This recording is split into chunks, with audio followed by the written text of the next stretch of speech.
السلام علیکم ورحمۃ اللہ وبرکاتہ۔ پیارے بچوں، ہم کچھ خاص حروف پڑھ رہے تھے تو جن میں آج ہم دیکھیں گے فرق کیے جانے والے حروف، یعنی ان کا مطلب یہ ہوتا ہے کہ دو حروف ایک جیسے آوازوں والے ہمیں سنائی دے رہے ہوتے ہیں، لیکن ہم نے ان کی آوازوں میں فرق کرنا ہوتا ہے۔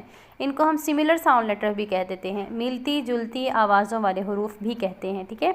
پریکٹس کرتے ہیں کیسے ان میں ہم نے فرق کرنا ہے۔ سب سے پہلے ہم ان دونوں کو پڑھیں گے، ت پو، ت پو، اس کی آواز باریک اور اس کی موٹی ہے۔ ث سین صاد، ث سین صاد، ح ہ ح ہ، قاف کاف، قاف کاف۔